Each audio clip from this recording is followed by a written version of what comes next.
Good afternoon, everyone. I just want to thank everyone for joining us here again at the CKM conference. We thank everybody for coming out. We want to give a big thanks to Prophet Peter Mason and also Apostle Peter Aboli. We took so much from their last discussion that we had. Two of the takeaways that I had was the importance of the house and the importance of stewardship. In the process of me listening to the word that Peter Mason was discussing with us, I was really taken back by the word on stewardship. And one of the things that I gained from the word was having an understanding as men that we have to have, that we are the head and we are the first line of defense. So we have to have a great understanding of stewardship, especially from the perspective of financial.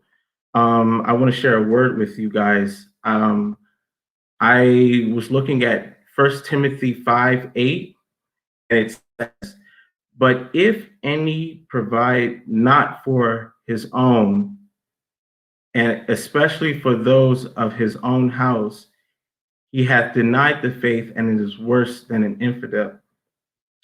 What I gathered from that verse is basically the understanding of two components when it comes to stewardship. That we as men have to leave a legacy of the word of God and to leave financial inheritance. God wants us to pass down the word, the work of the kingdom to our children's children, so that they will also have something to steward for God. So it's very important for us as men to have a very good handling of the word of God and also of our finances. And in this discussion, we're going to have a great discussion about the word of God. But before we go into that, I want to touch on just two more components. And those two components is for us from a financial perspective to invest in God. And that is through our, what I would like to say, our tithes and our first fruits. Me personally, when I am able to pay my tithes and my first fruits, it helps me to understand from a symbolic approach that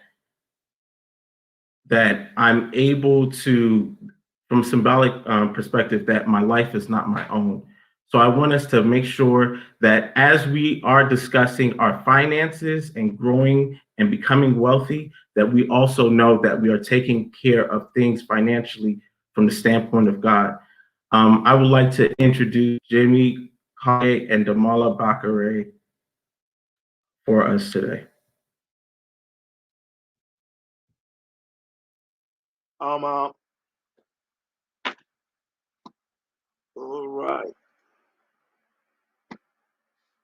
Second, guys.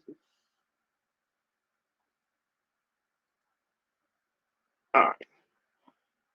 All right. I'll be talking about your taxes and just trying to give everybody a sense of how to sort of plan or prepare for their taxes.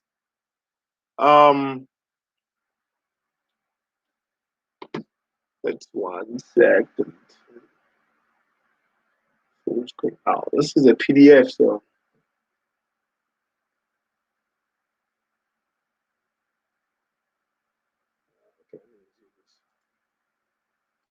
One second, sorry. Let me get the proper. Let me use the presentation.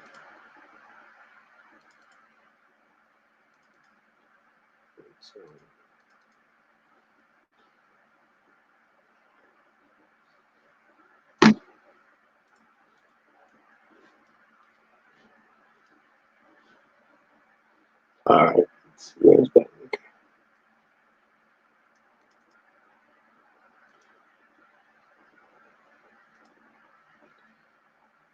Okay.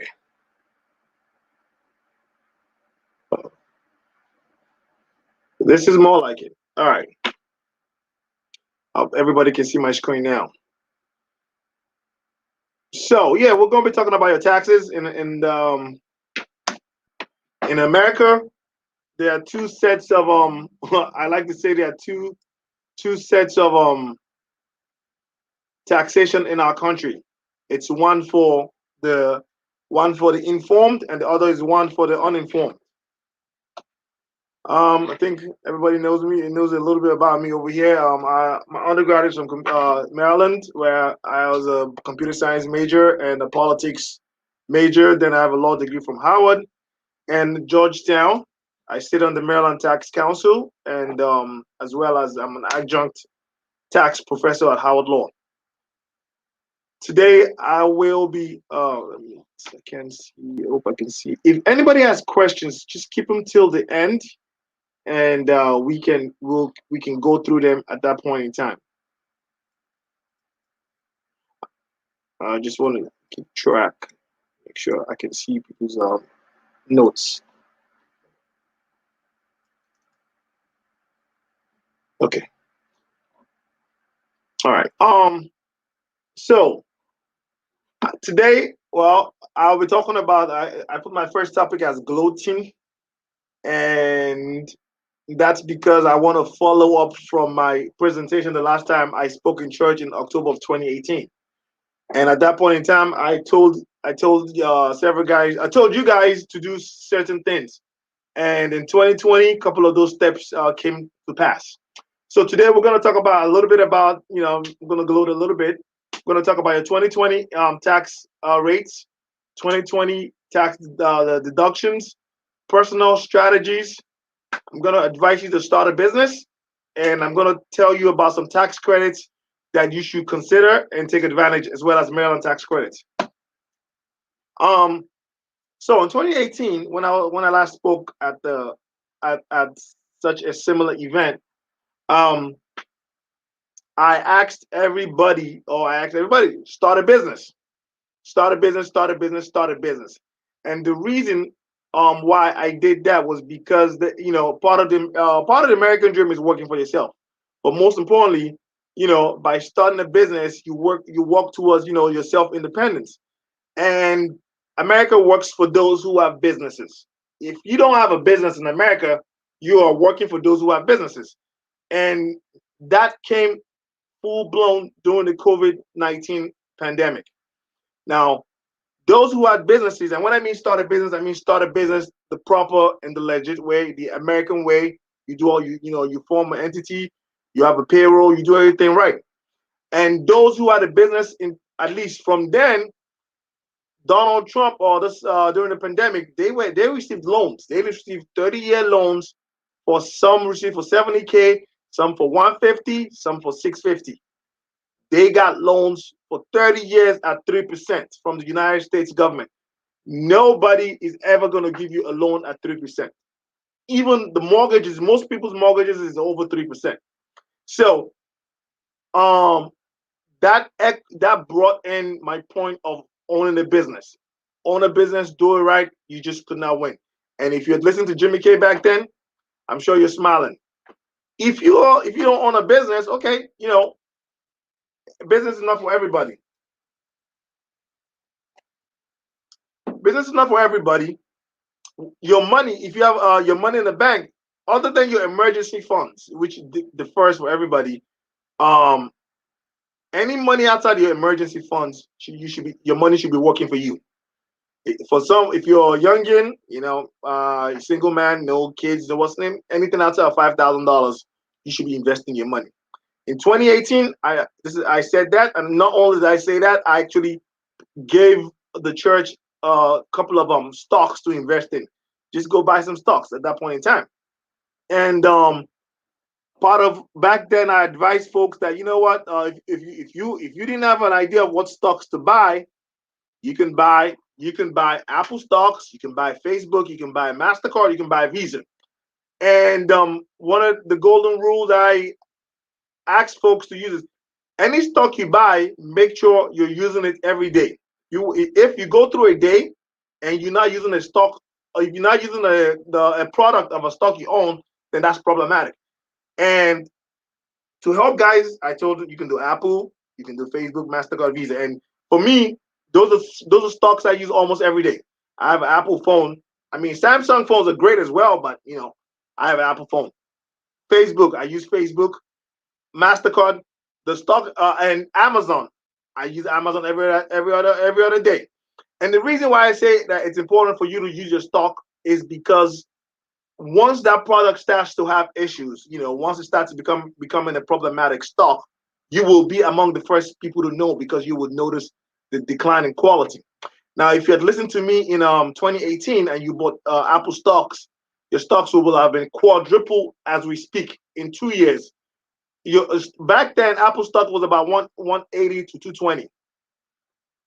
In August of 2020, Apple split its stock 4 ways. For each stock you own, you now owns 4. And now it's split from 500 to 125. As of today, I believe Apple stock is about 120. But you own 4 of the same stock, 120, and Apple pays fantastic dividend. Amazon, it was about 1,600 then. Today is 3,500.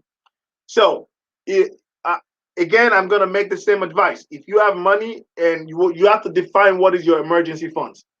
Any money over maximum 6 months of your salary, or even 6 months of your living expense, that money needs to be working for you. Because if you're not using it if you're not investing it, the banks are investing your money to make money for themselves. So, what is good enough for the wise? Next slide. Oh, I go to next. Okay. So, in 2020, this is going to be the federal income tax brackets. Normally, we have about 7 tax brackets. It goes from 10% to about 37%. Single folks, your tax, you pretty much, if you're single and you make less than 9,800, you're not going to be taxed. As you can see, the table reflects, the different taxations for different folks. So and the way it goes is, so the first 9,008, anything after from 9,875 to 40,125 for a single individual, that is taxed about 12%, and then it keeps going that way. So it's a sort of like a progressive tax. There's something we call standard deduction, which is the amount of money the United States government lets you earn without taxing it. That money is just pretty much money the government says you use to keep yourself. So if you make 100 grand today and you're single, the government is not going to tax you on your first 12,400. If you're married, it's going to be 24,800. And if you're a head of household, it's going to be 18,650. A head of household means that you have one other person in the house that lives with you. It might be your child, it might be your parent, or something to that effect, but you have one other person that lives with you. If your deductions exceed these values, and for 90% of America it's not, it will only exceed these values only if you probably have a house that has a lot of high interest. Back in the days, a good chunk of us who had if you had a house, you itemized, but Donald Trump's tax law change took that away. So 95% of Americans right now are doing are now standard deductions because if you're married, the deductions are pretty high. So that's where we are. Talking about personal strategies to sort of reduce your taxes. In taxation, the number one rule is you want to defer taxation as much as possible. So you want to kick the tax forward, and that is why you see when you contribute to a 401k, you're kicking that tax forward, supposedly and hopefully to the years that you're retired and no longer have a whole lot of income. So the ways you can reduce your taxes is generally accelerate or deferring certain types of income, but generally it's always deferring income. Utilizing tax donations, contributing to 401k, and claiming tax credits. And if you have children, you most certainly can take child related tax breaks. Capital gains, capital losses. Capital gains is when you is the return or the profit you earn from a capital investment for after that exceeds the return you gain from a capital investment. And those income is generally taxed at the capital gains rate, which is much low, which is about 15% right now, with 10% or 15%. And generally, most people get capital gains taxes from either the sale of their house or sale of stocks. Now, when you sell your house as well, most folks, the first 250,000 that you earn on that income is not taxable. It's not tax income. So generally, unless most folks don't ever get to see capital gains unless they're buying and selling stocks. And like I say, I advise you to spend your money, invest in the stock market. As you can see in this economy right now, the stock market is doing well, and it's gonna be a time it's gonna go back being down. But that's why I said you must make sure you use those products. If you're using it, you're gonna be sensitive to, okay, maybe my Apple phone is no longer as fabulous as it used to be. What does that tell you? That tells you that what's Steve Jobs and his buddies, I can't remember the new CEO's name, are not doing their job. Anyway, so moving on. Now, start a business. There is no better goal than having your own business, especially in America. Start your own business, and it's even better to start when you have a full-time job, because as part of life, or in anything we're learning, we're going to make mistakes. So it's good when you have another source of income. You start the business. I mean, and for some, you might just close your eyes and just go ahead and start. I say do it properly. That means form an entity. Either you do an LLC or a C corp. Do a payroll. Pay yourself, pay your staff, use a payroll provider. Don't be like all those Nigerian businesses that want to pay you under the table. Because like I said, if you live in America, and if you want to make the best out of the system, you have to sort of play by the rules. Establish a payroll. There's ADP, there's Paycheck, there's Gusto. Open a business account, put some money in there to start. Only use the business account for business related expenses. Don't use it for spas or anything to that effect.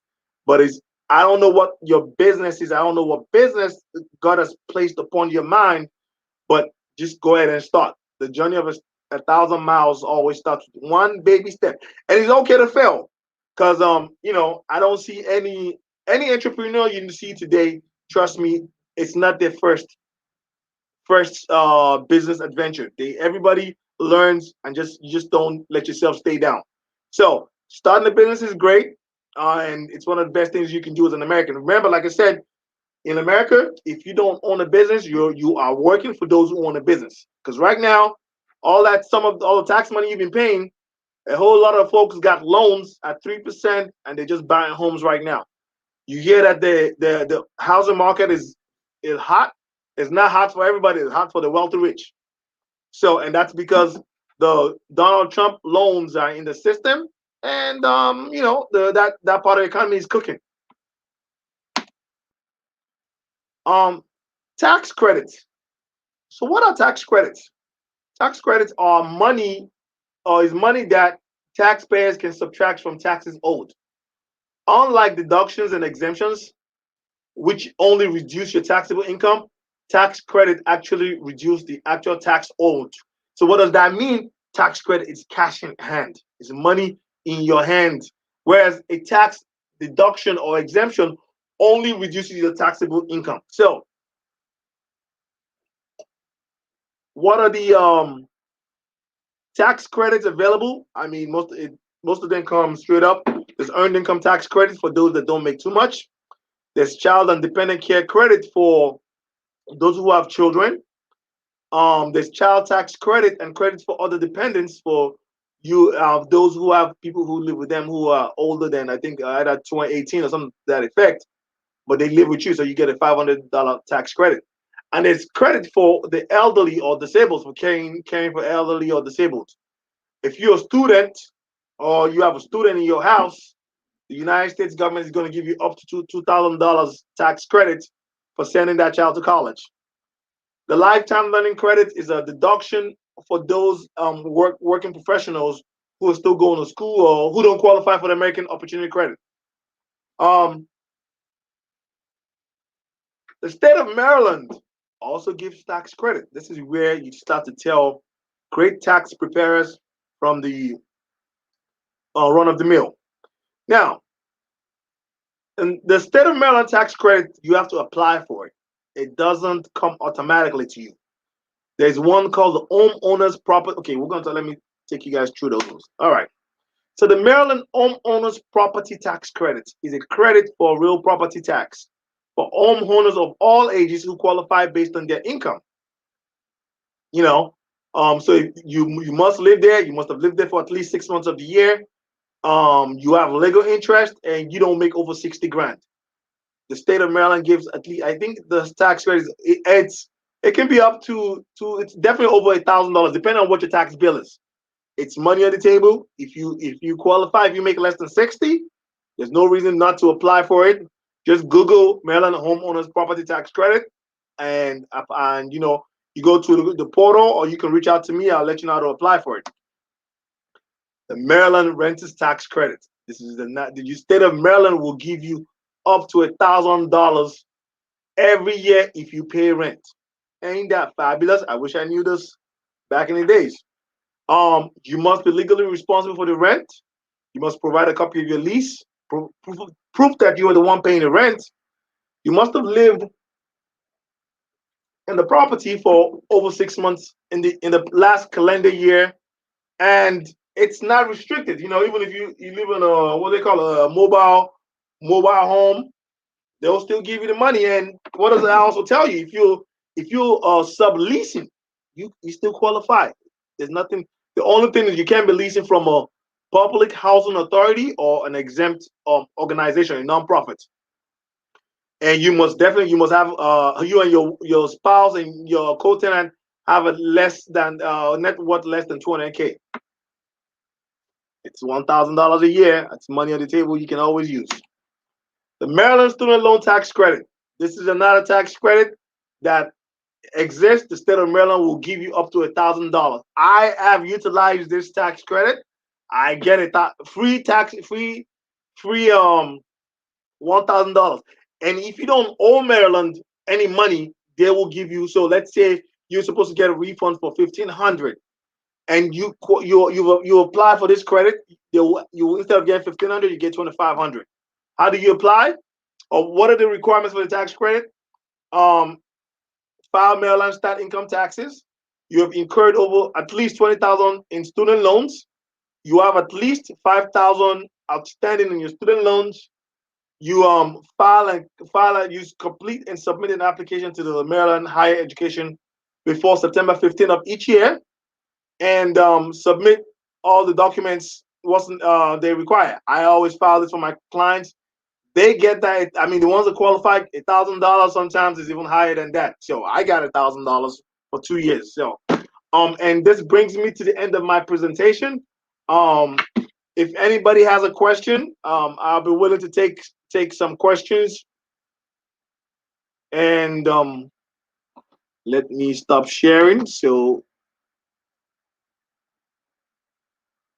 all right.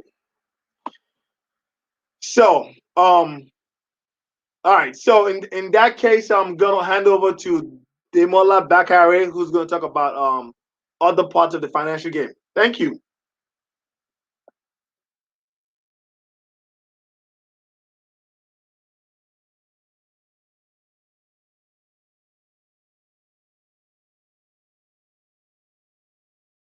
Sorry, I was muted there. Hi, everyone. I am Demola Bakare.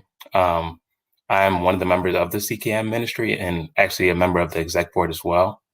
A little bit of my background. I did my undergrad at Howard University in accounting. I did my master's at George Washington University in accounting as well. Currently, I'm working at a public accounting firm which I've been working as my role now is a tax senior associate. I've been with the firm for about 3 to 4 years. So today I'm going to get into a topic that I'm pretty passionate about personally. And this was referenced plenty by Brother Jimmy. And this goes into stocks and option investing. So I hope you all take a lot from it. And if you have any questions, please keep note to them and we'll be happy to address them at the end. Need 1 second to share. Okay. So as I stated, 1 second, sorry.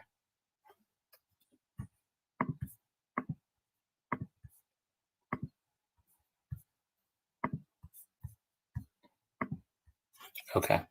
So as I stated, this presentation is going into stocks and options.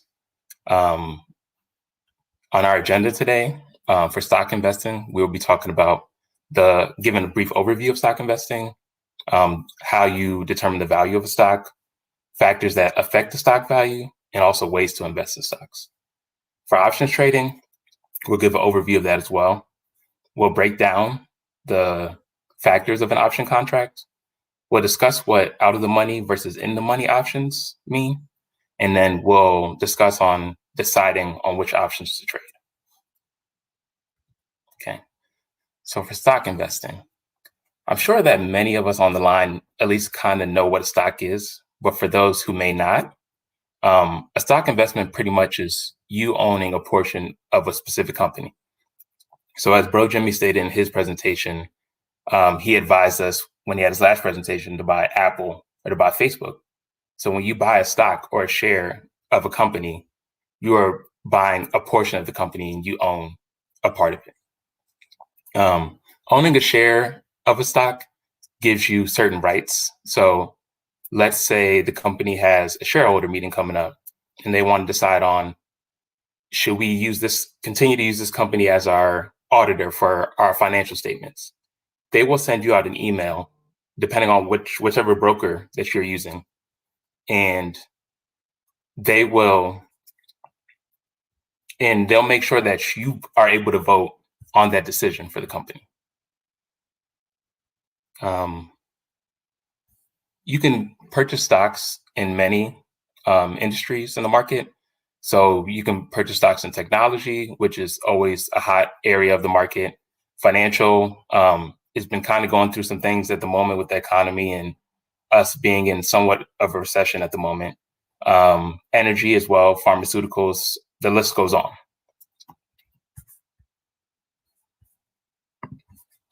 Give me 1 second, sorry. Just want to make sure of something. Okay, great. Okay, so now we'll get into the types of stock investing. So there's 2 types. So you can either go the private route or the public route. The private route is more so for people that are either professional investors or are pretty wealthy and might have a ton of money just kind of sitting on the side that they can willingly invest. And for a private company, usually the company will have to reach out to you to see if you have interest in investing in them, either for funding or mentoring. With the private company, they're not really heavily regulated. So a lot of the times they don't have to report those financial statements or quarterly reports as you would with the public company. And so for the public company, the differences here is there's no limitation to who can invest. So it could be me, myself investing. It can be 18-year-old investing. As long as you have the cash or the capital to invest in that stock, then you're allowed to buy it. For public company investing, you will be exchanging shares of equity for cash. On the other end, from private, where it really differs is that this is heavily regulated. So that's why you see a lot of your major companies, Apple, Amazon, Microsoft, Johnson & Johnson, they have to put out an annual report for their shareholders, or they have to put out quarterly reports because they have to keep their investors in the know of what's going on so that the investor always has the option of, oh, we don't like what we're seeing, we can get out of this stock. Or maybe it's like, oh, I really like where this company could be going. Maybe I should jump into it. But that's a little bit about the two different types of stock investing. Okay, so now let's get into the value of a stock. So initially, when determining the value of a stock or the price of a stock, a company will have to go from the private market, from being a private offering, to becoming a public offering. And the way they do that,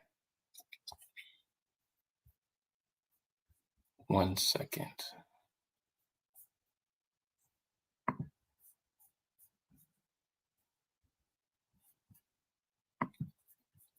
And the way they do that is through what they call an IPO, which is an initial public offering. So at this time, the company will work with investment bankers to establish an initial price for the stock. So this process might take a couple weeks to a month or two, just to kind of have everything in the cards before they actually are available on the public market. But once that company is on the public market, at that time, anybody should be able to buy shares of that stock. And then once that company is on the public market, on a day-to-day basis, the stock's price will be determined by supply and demand. So the more people that are looking to buy that stock, the stock will be rising up because it has more value and more investors are looking. The more people that are looking to sell it for whatever reasons, the stock will be going down and it'll have less of a demand for that stock at the time. Okay. A bit more about the value of a stock in the supply and demand side of things. So the supply and demand is kind of determined by these few things. So the number of shares that are issued and outstanding. So usually a company will issue shares, a certain amount of shares, and then the ones outstanding are the ones that haven't been purchased by the public or either purchased by the company, which I'll get into a little bit later. The number of investors looking to purchase, that has a factor on the value of a stock on a day-to-day. And then the number of shareholders that are looking to sell the shares of the company stock. Okay, so now let's get into some of the factors that may affect stock value. So we have quarterly earnings, which I stated before. Companies have to report quarterly on their different numbers. So if we're looking at, let's say, Starbucks or McDonald's, they'll have like same sale numbers, same store numbers. So they'll look at their stores in this one region compared to another region of the world and show how well they're operating in one country compared to another country, or just reporting their revenues or their earnings per share. A lot of times the value of a stock will be affected by this in the short term, at least. If a company has a very good quarterly earning, a lot of times you'll see companies shoot up. They might go up 15, 20% in a day, depending on how good it is. If they have a bad earnings, you might see your stock drop the same amount, depending on how bad the earnings is. Or it could just be pretty fair earnings, where the stock could go up a little bit or just go down a little bit.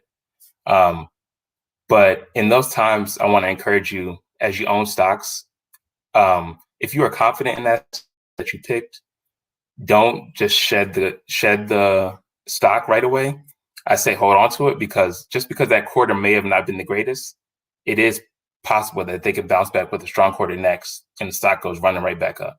So sometimes you just got to have faith and have strong hands and patience, and everything will come out all right. Another factor that affects the stock value are the institutional investors. So these are your big stockbrokers or investment companies. Sometimes when you see the markets having a huge down day, it's because one of these huge companies, financial companies, they might sell, hundreds of thousands of their shares in this one stock or in several stocks. So you'll see the market kind of get crushed, and people, regular investors as myself, might follow in suit and say, oh, I need to sell this. Like, it's going down and I don't know if it's going to recover. So that's when you'll see an institutional investor affect the stock value. Company events, that kind of goes into quarterly earnings are one of the company events, but some companies have more. So let's say Apple, they just had their event last week releasing their new iPhones. So sometimes a lot of investors will look to these events to see what they can expect from these companies going forward or in the short term, and they'll react on that. They'll either, they'll love it and the stock might go up, or they might not like it so much and it might come down. And the last factor I would say is market conditions. So that kind of just goes out to like what's going on right now in the economy. With COVID going on and people losing jobs and not everybody being employed, sometimes just the conditions around us are what affect the value of a stock at the time. Okay. So deciding on a stock investment, I think sometimes this can be difficult for people, but I think if you stick to these few things, you can't really go wrong. So a lot of people may do company analysis, which is very technical. And I wouldn't say to shy away from it. I think it's very important. And you do need to look at the company's reports and financials to see how they're doing. If you are a very financial savvy person, you can go into the PE ratios and determining calculations for a dividend yield, things of that sort.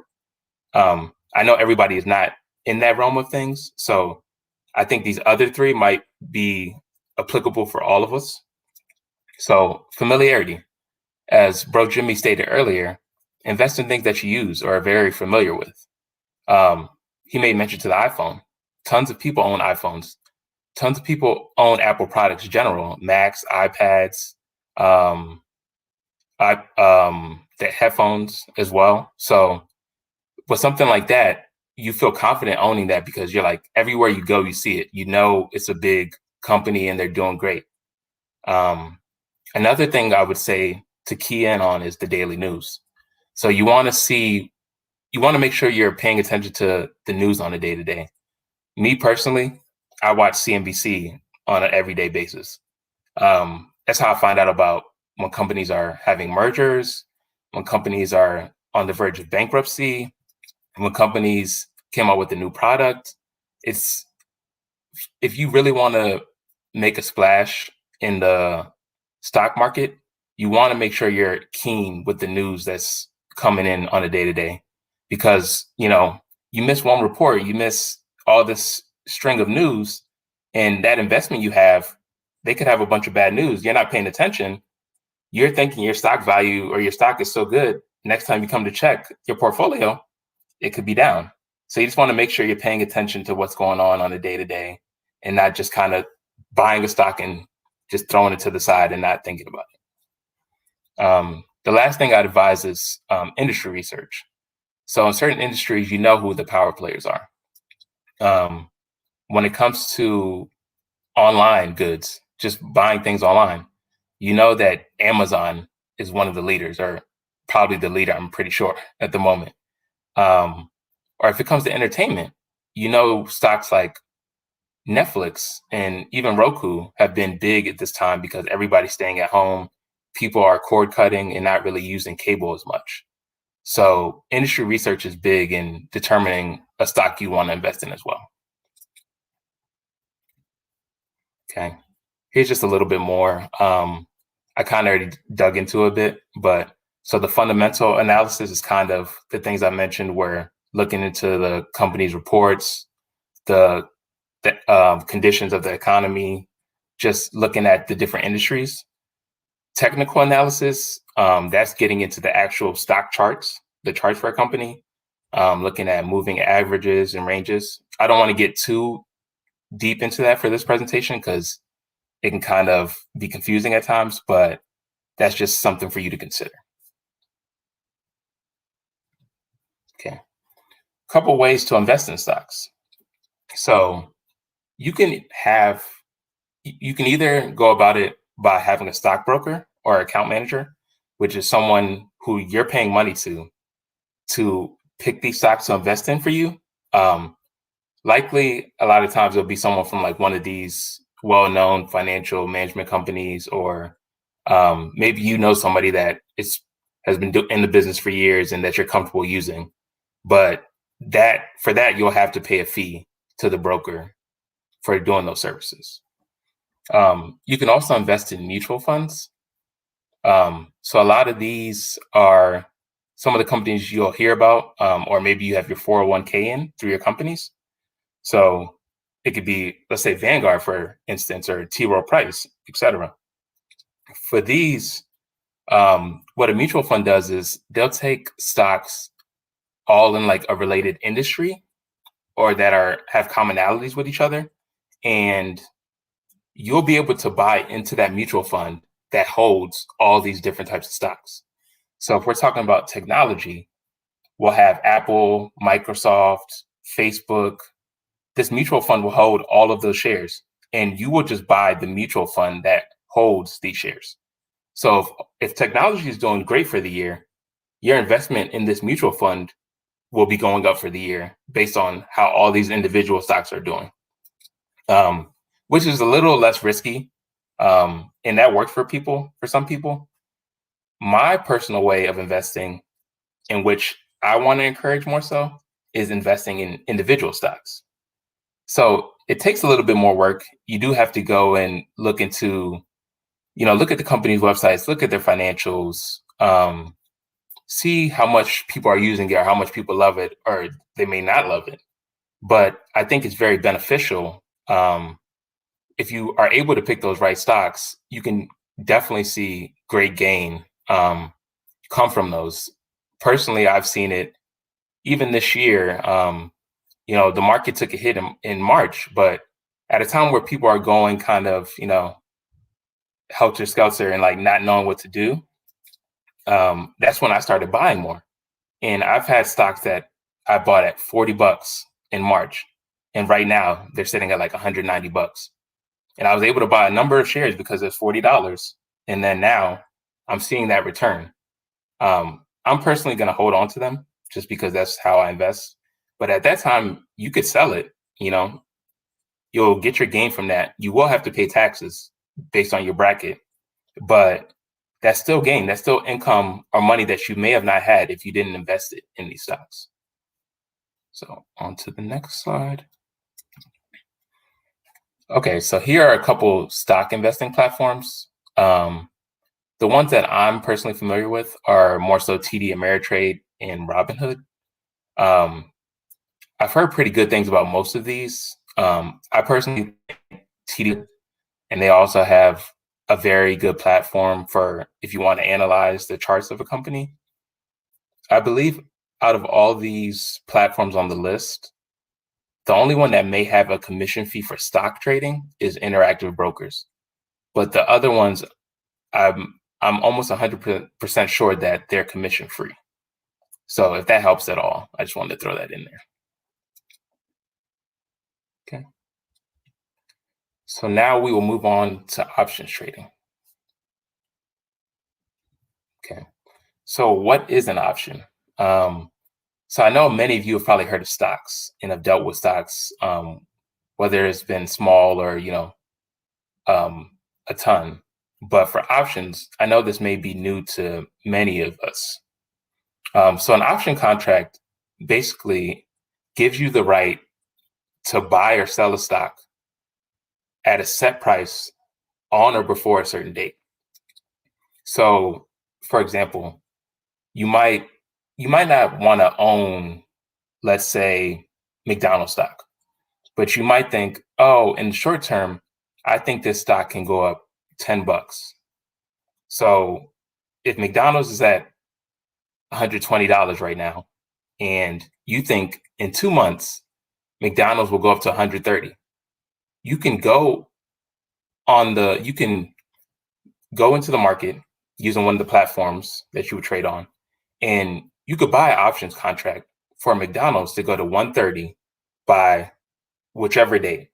So we could say by December 2020, we think McDonald's is going to $130. You can buy an option for it to go to $130 by that set date. I'll get into it a little bit more, but I'll break down the two types of ways to trade options. So for options trading, you can either buy a call option or a put option. So the call option gives the investor the right to buy the stock. And an investor will buy a call option when they believe the stock value will increase, similar to the example I just gave for McDonald's. For a put option, an investor will buy this when they believe that the stock value will decrease. So if there's a company that you're like, oh, I don't think they're doing too hot and like it's going to take a hit on the stock, you might put.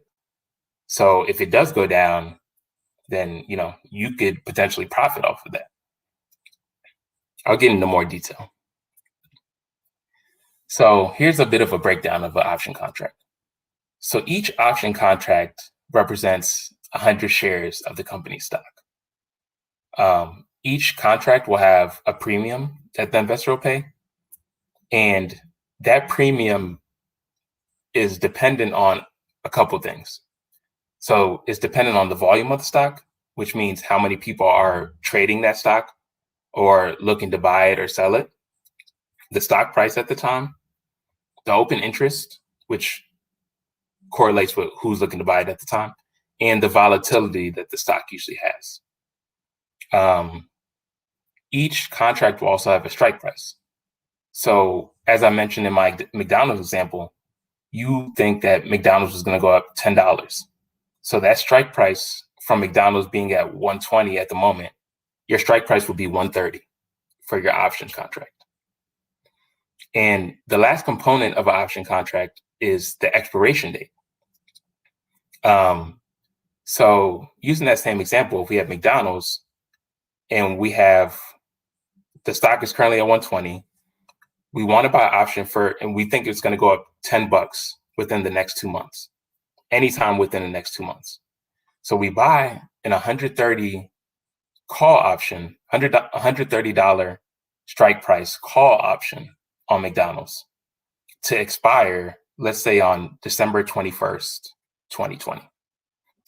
So what this means is if that stock goes, let's say you buy that $120 call option and in 2 days from now, it goes up to 130, or let's say it even goes up to 127, 128 range. The value of your option will increase because options go off of time value of money. So the quicker that that stock that you have an option in moves to the side that you're betting on, the quicker that the value of your stock the more the value of your stock will increase. So really with options, you really don't want to hold them super long. So that's why volatility is a big thing, because there are certain stocks that for them to make a $5 jump, it might take 2 to 3 months. But there are also other stocks such as the big stocks like Apple, Amazon, that they can run up 10 to 15 bucks in 1 day. So those are the ones that people tend to play options on, because it's more likely that you're going to get some type of direction in some type of movement in either direction very quickly.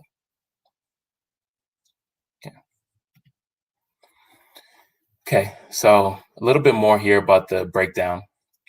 So an option contract can be executed at any time before it expires.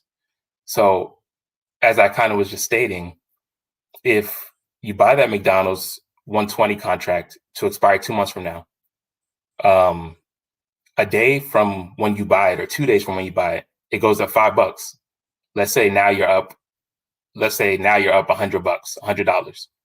If you want to sell that contract and not hold it for the 2 months, you can go in your platform and request to sell that contract, and someone else that may be looking to buy it, that option contract, will, as long as what you're asking for the option meets what they want to pay for that option, it will sell it to the next person.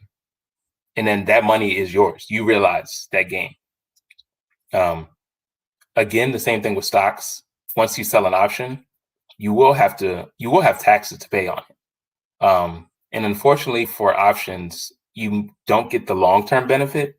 So even if you have an option that you held for a year, for you to have a long-term capital gain, you have to hold a stock usually for a year. So if you hold an option for a year and you sell it, it will still be considered short-term. So you won't get a preferential tax rate for it.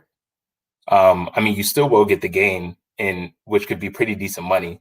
So at that point, you may not even mind paying the tax rate, the ordinary tax rate on it. But just wanted to make that clear. So executing the option can either mean you selling the contract to someone else, as I stated, at a higher or lesser value than you purchased it for. Of course, the goal is that you want to sell it at a higher value, for sure. Or if you want to execute the contract, if you have enough money in your account to buy 100 shares of that stock at the time, you can choose to buy those 100 shares. So if you buy this 130 call on McDonald's, let's say the stock went up to 140 by the second week in November, it goes up to $140, right? So now you can execute your contract to buy 100 shares of McDonald's at $130 compared to where it's at right now at $140. I personally don't know many people that have the capital to buy 100 shares of a stock, especially a pricey one. But so I know more people that will just sell the option contract to someone else and take the gain. But if you really want to buy a huge number of stocks in a company and you think, oh, it's going to run up and maybe I can get it for cheaper when it actually does, then you may want to buy an option contract in it. So for an option contract, to break even on it, on the last day of the contract, the stock price will have to be at whatever your strike price is, plus the premium you pay for the contract. So I'll keep using the same example. So you buy that $130 call option, which means you're betting on a move for McDonald's to go up $10 from that $120 stock price it's at currently. So on the very last day of the contract, for you to break even on it, you would have to, the stock price at that time will have to be at your strike price, so at 130, plus the premium you paid to buy that contract. So let's say you paid $250 for that options contract. Now, your stock price, for you to break even on it, McDonald's will have to be at $132.50. The stock price will have to be at $132.50 for you to break even, which means you don't make money, but you also don't lose money. On that very last day, if you are above the strike price, so let's say you're above the 130, but you haven't met the 132.50 strike price, that price you need to break even, you will have lost some money on the premium you paid, but you would still be able to recover some of the money. So instead of it being worth $250 now, it might just be worth $75, but you'll be able to keep that $75 and take the $175 loss. The worst case is that on the last day, if the stock doesn't get up to that strike price you have, if it's not above it, then whatever you paid for that contract, you can potentially lose it all. So if you pay that $250 for that contract, if it's not above your strike price on that last day, then you would have essentially lost the $250 you put in. But you can't lose more than what you bought the contract for, essentially. So option contracts can be great because you can't lose more than what you're putting in. So if you put in $250, you can't lose more than that. But you can put in $250, and if the stock does what you're anticipating it to do, you might make $2,000 off of this $250 contract you bought. So you can look at it one side of like, oh man, I could lose $250, but you really could see $2,000 from this one $250 investment. So if you have the mindset and you can feel like you can handle this options contract, I definitely encourage it. I've been doing it for a couple years now, so I can also be someone there to kind of, talk you through it and guide you and like, give you more comfort on the process. But we can go into that a little bit more later. Okay. So I have an example here. I know I just kind of was going through it as I was going through those slides, but let's say you buy a call on Apple on Friday. Just say the Friday just passed with a strike price of 120. And the expiration is for next Friday. Let's say the premium of it is 144 per share, which that means you'll be paying $144 since an options contract is for 100 shares. So for this fact pattern, let's say we buy the stock price of Apple at that time is $117. Outcome number one, if the stock price of Apple opens at 120 on Monday, the value of that option that you just bought on Friday could have potentially doubled by Monday, just because of as I mentioned before, the time value of money. Because it moved up so quickly and there's still a lot of time left on the contract, you would still have 4 or 5 days until that next Friday. You'll see the value of that option go up just like that. Let's say the next outcome, let's say Apple opens up at $125 on Monday. And keep in mind that you bought it when Apple was at $117 on Friday. Now the value of this option could be potentially worth 3 or 4 times more than what you put in. So if you have $144, you could be seeing about maybe $400 by Monday, easily, just off of the way that the stock price moves so quickly. And this last outcome, and this kind of gets more into the time value of money. If the stock price gets to 120, but let's say not until Thursday, now your contract value, even though it's at 120, which is your strike price, because you only have a day left in your contract, and to break even for Apple, you would have to be at 121.44 cents by Friday. You potentially could be down on it on the contract, or you might be up just a little bit. So that's why I emphasized earlier that the sooner with options, you want the value of that contract to go up quickly, as quick as possible, or to go down as quick as possible if you're doing a put contract. You usually don't want to wait till the last day to actually sell it. Okay. Here is the same example with the put. So the same fact pattern. You buy the contract for $144. The stock price was at 117. On, let's say now you're doing a put. So now the stock price of Apple opens up at 114, which is good. You wanted it to go down. Your strike price on it was, so you wanted it to go down to at least 114 or lower. So on Monday, it goes down to 114. Same thing, but just reversed. Your value of your option might be double now because it went down $3 just in that one day, and you still have 4 or 5 days left. Outcome two, let's say the stock price of Apple opens at 109. You are betting for it to go down to at least 114. Now it's $5 past what you were betting on it to go down by. So now the value of your option is going to be worth 3 or 4 times more, just because it's even lower than what you anticipated. And then the last outcome, similar to the call side, let's say it gets to your strike price of 114, but not until later in the week, very late in the week, then you may have potentially lost value on the option, or it may just be up slightly. Okay. So I will get into a little bit about out of the money versus in the money options. So out of the money contract, that means that your contract is for, let's say if it's on the call side, that means the contract has a higher strike price than the current market value, which you have more risk of losing in that scenario, but it costs you much less to get the contract.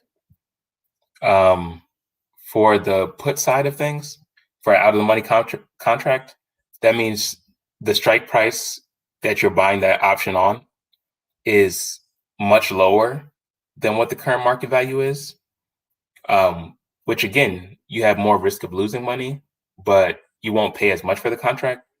So just to make it clear, let's say we have Microsoft.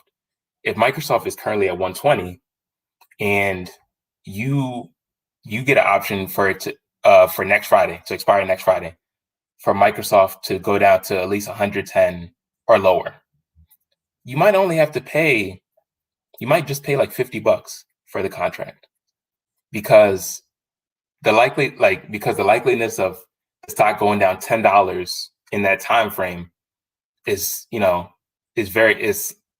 less likely to happen. So that's the less you'll have to pay for that contract. The good thing about playing those is, if that does happen, if you pay 50 and let's say it does go down $10 in a week, that 50 could turn into 500. And this is not an exaggeration. I've seen it happen. I've had it happen for myself. So it sounds, to people that don't trade it or not familiar, it might sound kind of crazy, but it's realistic. And especially in a market like we're in now, it does pay its dues.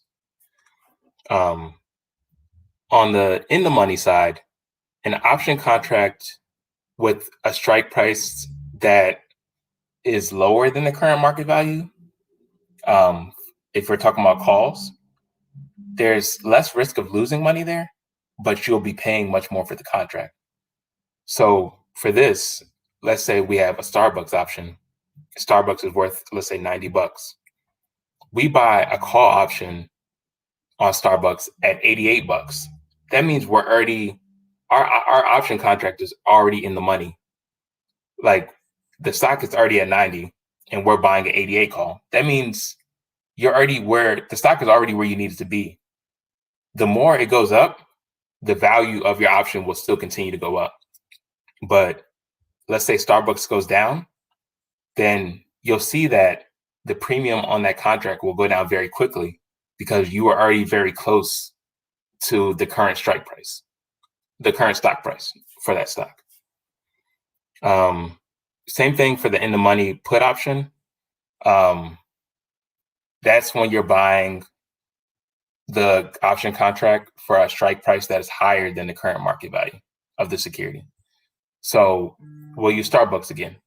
Let's say we buy a 92 put option on Starbucks while the stock price is at $90. That means it's already below what our contract is asking for. So it's already in the money. But again, let's say Starbucks goes up quickly now. Let's say Starbucks runs up to 92. Then the value of your option will now go down because it's going in the opposite direction than what you were betting on it for to go. Okay. Deciding on options to trade. It's kind of similar to what you would, some of the factors for deciding on stocks to trade. Again, familiarity, just following trends and stock patterns in the company. So the more familiar you get with it, you'll notice how certain stocks move. So you might see Square, you might follow Square, like the chip reader company, they own Cash App, things of that sort.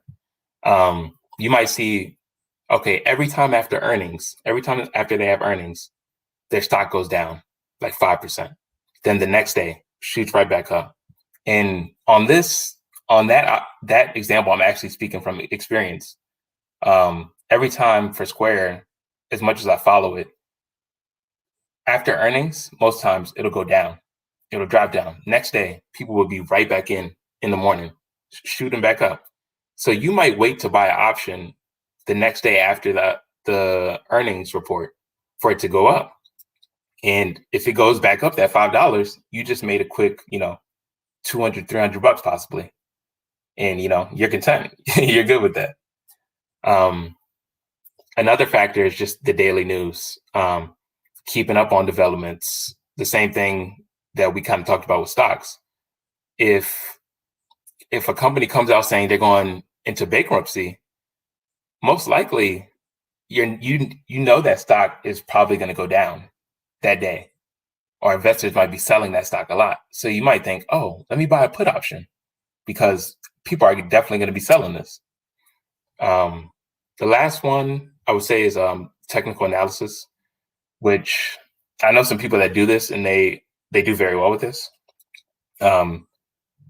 This does take some time to learn, whether it's watching YouTube videos or, paying someone to teach you this or taking classes, but it can be very beneficial. And I've seen plenty of people make great money off of just the technical analysis and reading the charts alone on a day-to-day. Okay. So here are also a couple options trading platforms. And here I broke out the fees for the contracts that you trade. Most of these will have a 65-cent fee per option contract that you open.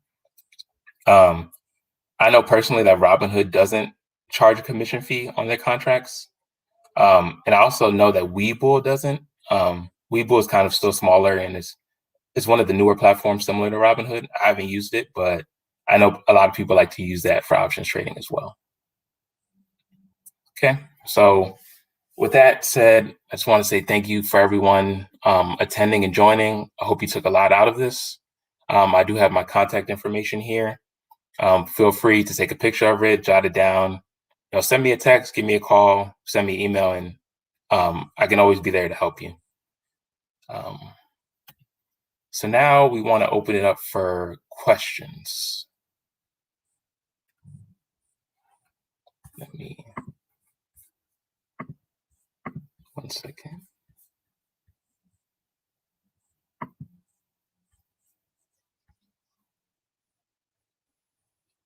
Okay, I'm looking at the questions here. Sorry. What are my thoughts on penny stocks? Okay, penny stocks, at one point I was kind of interested in penny stocks, I would say. And it's kind of tough with those because there's plenty out there. And if you so happen to pick the right one, there are penny stocks that go up, 40 to 50%, even 100% in one day. And you could sell it and cash out. I've seen some go from as low to like just $3 to like $40 one day. And it's like amazing. The thing with that is just, you never know when that's going to happen. You can never really anticipate when that's going to happen. So if there's a penny stock that you like, that's fairly cheap and you're like, okay, I'm fine with just throwing this money to buy all these many shares. And if you're willing to monitor it for, on a day-to-day and just kind of see if it moves to where you need it to sell it, then I'm not against penny stocks. But for long-term purposes, I wouldn't say penny stocks is the way to go, personally. Okay. Next question here. How's the expiration date of the option determined? So the expiration date of the option, many times the brokers or the investment companies that will have these option contracts out there, they will set certain dates throughout the month. They're usually on a weekly basis. For most stocks, you can buy the options contracts on a weekly basis. So I could buy one for a given stock or any stock that allows options trading. Or there are some stocks where they'll only offer options contracts like more on a monthly or like quarterly basis. So I may only be able to buy an option for, let's say, September, and then I may only be able to buy a longer or further out option in November. Some stocks work like that. And I think the reason for that is some of those stocks have less volume. So it kind of doesn't make sense for them to have weekly options on them because there's not as many people looking into those stocks on a day-to-day basis. Okay. So the next question here is, so if you sell the call option at 125, or the put option at 109 3 to 4 days later, how much will you hypothetically make on the call option? For that, that's kind of, it takes a lot to go into the calculating of the actual value or the actual amount you'll make. But I'll say, let's say from experience, I've had times where like I had a stock that may have been worth, my stock this day may have been worth $50, right? And the next day, that stock, let's say like Facebook, runs up $10. And I had a call option on it that was just like $2 out of the money. Like it's $2 above that I needed it to get to. That $50 contract, well, at least was, let me think about it.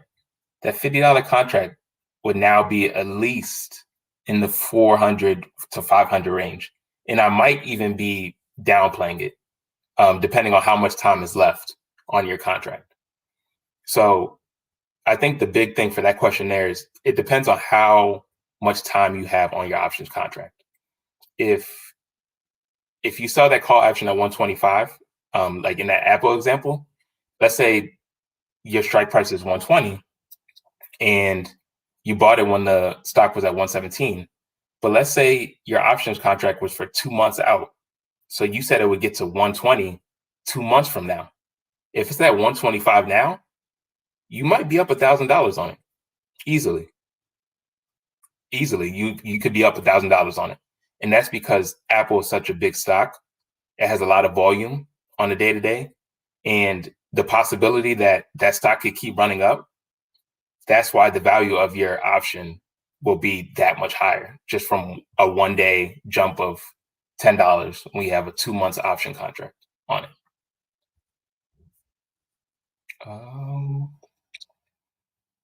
Any other questions here? Feel free to share. I'll give us a little bit here for any other questions that might trickle in. Let me see. But also, if the questions aren't coming now, definitely feel free to reach out to me or Brother Jimmy for any questions you might have on stocks or investing or just tax planning as a whole. So at this time, I think we're good on questions. I want to thank everybody again for coming out and participating. I hope you took a lot from it. The conference we have starting at 7 p.m. We'll have a lot of a great time there. Praise and worship. You'll get to hear from our speaker, Prophet Perry Mason, which I'm very excited to hear from him. Every time you hear from him, you get a great message. You get something to hold on to. So you guys should definitely key into that. Be looking forward to that. Stay prayed up. Even when it comes to what we talked about today, prayer is a big thing. Just believing in having faith in God. It's not into a market or put your money somewhere and, take a chance on it. But that's why we're praying every day. That's why we're fasting. That's why we're believing that we could see that come back onto us. And as Ted said, it's very important to continue to tie. To me personally, when I do options, that's a big thing to me. I'm like, sometimes I feel like the reason why I'm even having the success I'm having is because I'm doing those things. I'm tithing. I'm giving my first fruit. So like when you do those things, it gives you a grace and ease to do some of the other things that you normally may be more cautious about. So that's just a word for the wise there. And I'd encourage you all to, even if you're not ready to invest right this minute, just look into those different stock platforms and see which one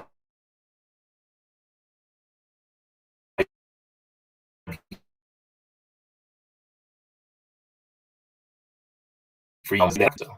Thank you everybody for coming out and don't forget about our session tonight at 7. We will be ending at 8:30, so we won't have you too late.